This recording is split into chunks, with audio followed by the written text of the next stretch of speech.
ဖယားကြောင့်တင်ကထိန်ဝင်ဝါလို့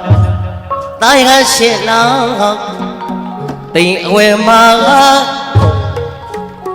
ဥပြည့်စေကဆရာတော်ဖယားကရှာပြဖို့အမိသားကိုရိုင်းတို့လိုက်တော့ရပဲရိုင်းတို့ကျင့်ဝင်ဩဝါဒကထာဟောကြားတဲ့အမေလေးကြားတော့တေဝေအဝမှာတေဝေအဝမီမြတ်ကြီးဆို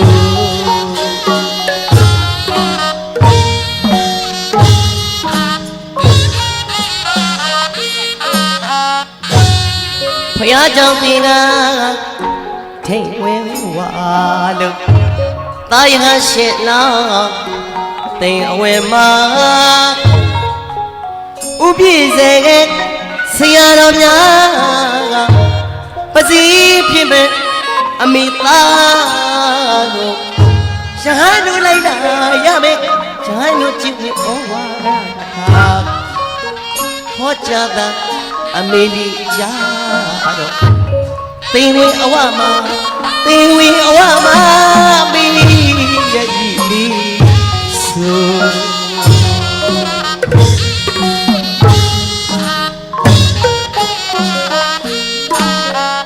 ရှင်ဝင်ပိုက်ခံမွေးခင်ကလို့အမိရင်နဲ့မမြဲတဲ့ကလေးလို့တာလူပြီဖြစ်ဖြစ်မဲ့အမိမခွဲရနိုင်လို့လောကအချစ်တင်ဘဝချီဝင်းဝဲရောက်ပြီးမို့ရဟန်းပေါင်းတွင်တွတ်တွင်မို့လို့အပေတကားပိလို့ရဟန်းတကားဖွင့်ပြီးကွယ်ဝမ်းသာမျက်ရည်ဆိုတော့တင်ဝီမဲ့အမိသားကိုတင်ပြီးစကုမဆိုင်ပြီးသမုဒိယပြမဲ့ရဟန်းသားတော့ဖြစ်သွားပြီမို့အမိဖားတို့နဲ့မသက်ဆိုင်တော့ဘူးဆိုဟောကြားတာအမေလေးကြားတော့တင်အဝဲဝမှာတင်ဝေအဝမှာအမေရဲ့ဒီလေးဆို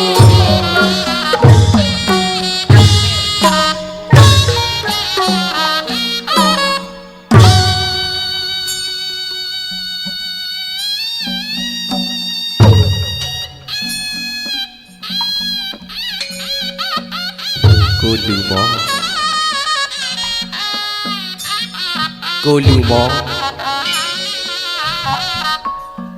ညာတင်းအဝဲဝမှာရောက်နေတဲ့အမေတယောက်ရဲ့ကြတဲ့မျက်ရည်ဟာလူတိုင်းကမသိကြဘူးဗျာ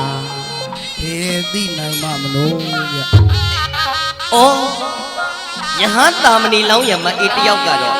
သူ့သားလေးအာမကူရတော့လို့အော်သာသနာပေါင်းတွင်ကိုတွတ်သွင်းတဲ့ပွဲမှာဘာလို့များငိုနေပါလေဘာလို့များငိုနေပါလေတွေးစရာပေါ့ရွာထဲမှာရှိတဲ့လူတွေရက်ထဲကလာကြတဲ့လူတွေကအမျိုးမျိုးတွေးကြတယ်အမျိုးမျိုးပြောကြတယ်ဗျာဟုတ်ကဲ့အော်ဒီမိန်းမကြီးတော့သားသမီးရဲ့အထောက်အကူများမရှိလို့အော်ယူများသွားရှာပြီလားဟာ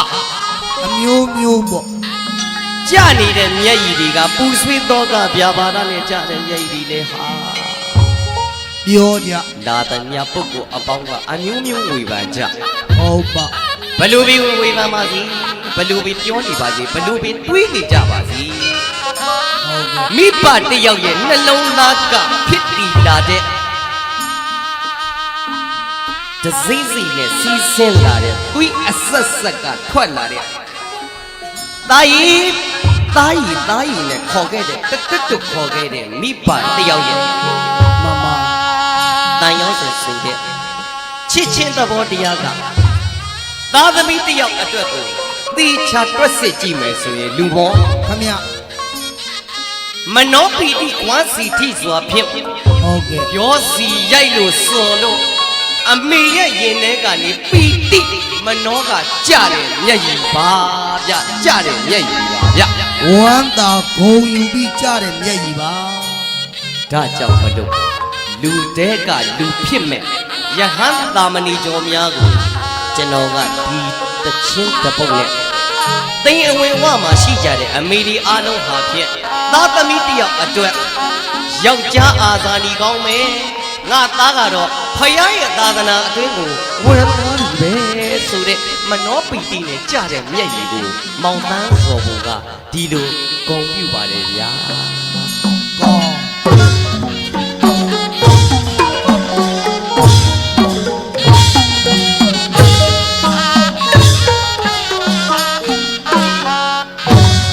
ဖယားကြောင့်တေကထိန်ဝါလို့တိုင်းဟရှင်လာတင်ဝဲမှာ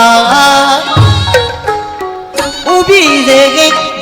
ဆရာတော်များပစီဖြစ်မဲ့အမိသားကိုရဟန်းတို့လိုက်တာရမယ်ရဟန်းတို့ကြည်ဝေဩဝါဒကထာဟောကြားတာအမေလေးကြာတော့တေဝေအဝမှာတေဝေအဝမှာမင်းရည်လေး